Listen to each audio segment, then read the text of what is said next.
who were visionary Indian angels, who thought they were only mad when Baltimore gleamed in supernatural ecstasy, who jumped in limousines with a Chinaman of Oklahoma on the impulse of winter midnight streetlight small-town rain,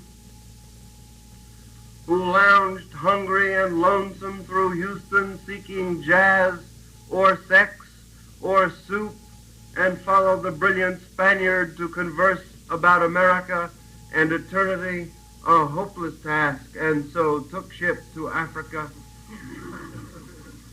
who disappeared into the volcanoes of Mexico, leaving behind nothing but the shadow of dungarees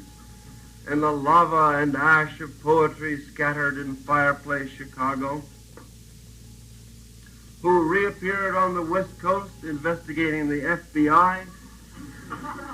in beards and shorts with big pacifist eyes, sexy in their dark skin, passing out incomprehensible leaflets,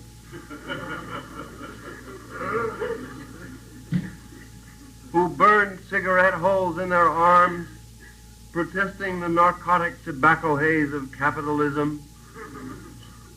who distributed super-communist pamphlets in Union Square, weeping and undressing, while the sirens of Los Alamos wailed them down and wailed down Wall, and the Staten Island ferry also wailed, and Bird was wailing the most at Birdland, who broke down crying in white gymnasiums, naked and trembling before the machinery of other skeletons, who bit detectives in the neck and shrieked with delight in police cars for committing no crime but their own wild cooking, pederasty, and intoxication, who howled on their knees in the subway and were dragged off the roof waving genitals and manuscripts, who let themselves be fucked in the ass by saintly motorcyclists, and screamed with joy,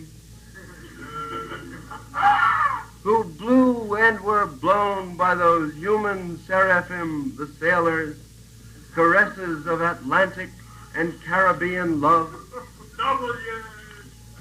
who bawled in the morning, in the evening, in rose gardens and the grass of public parks and cemeteries, scattering their semen freely to whoever, come who may, who hiccuped endlessly trying to giggle but wound up with a sob behind a partition in a Turkish bath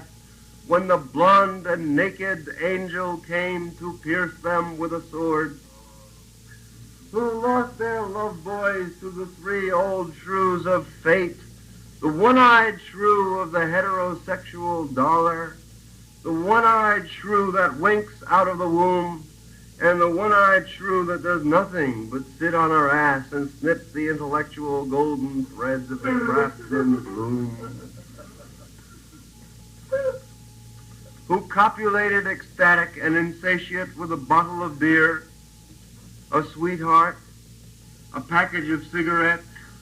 a candle, and fell off the bed and continued along the floor and down the hall,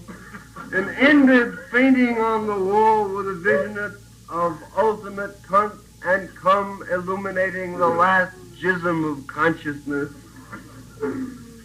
who sweetened the snatches of a million girls trembling in the sunset,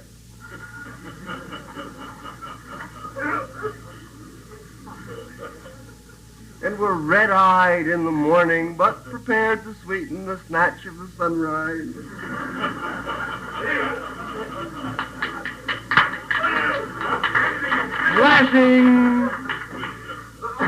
Flashing buttocks under barns and naked in the lakes, who went out whoring through Colorado in myriad stolen night cars, N.C., secret hero of these poems, Coxman and Adonis of Denver, joy to the memory of his innumerable lays of girls in empty lots and diner backyards, movie houses, rickety rows on mountain tops, in caves, or with gaunt waitresses in familiar roadside lonely petticoat upliftings, and especially secret gas station solipsisms of Johns and hometown alleys too, who faded out in vast sordid movies, were shifted in dreams, woke on a sudden Manhattan, picked themselves up out of basements hung over with heartless Tokay and horrors of Third Avenue iron dreams, and stumbled to unemployment offices, who walked all night with their shoes full of blood on the snowbank docks, waiting for a door in the East River to open to a room full of steam heat and opium, who created great suicidal dramas on the apartment cliff banks of the Hudson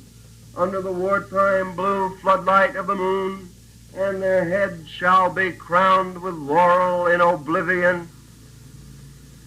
who ate the lamb stew of the imagination, or digested the crab at the muddy bottom of the rivers of Bowery, who wept at the romance of the streets with their push carts full of onions and bad music, who sat in boxes breathing in the darkness under the bridge and rose up to build harpsichords in their loft, who coughed on the 6th floor of Harlem under the tubercular sky surrounded by orange crates of theology,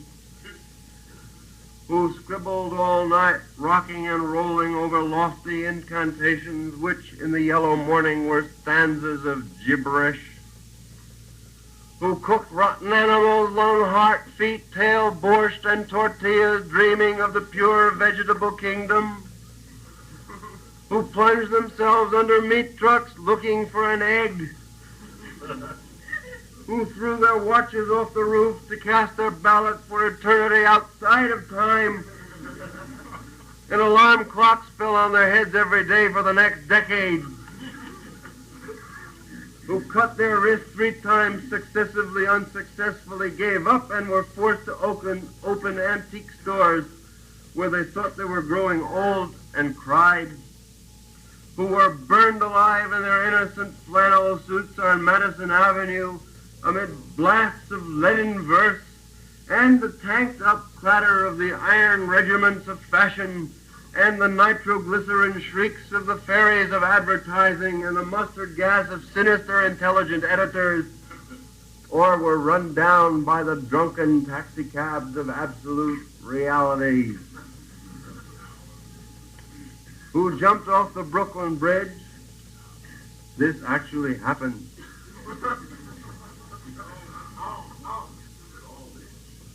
And walked away unknown and forgotten into the ghostly days of Chinatown soup alleyways and fire trucks. Not even one free beer. Who sang out of their windows in despair, fell out of the subway window, jumped in the filthy Passaic, leaped on Negroes, cried all over the street, danced on broken wine glasses barefoot, smashed phonograph records of nostalgic European 1930s German jazz, finished the whiskey, and threw up groaning into the bloody toilet, moans in their ears and the blast of colossal steam whistles, who barreled down the highways of the past, journeying to each other's hot rod Golgotha jail solitude watch or Birmingham jazz incarnation,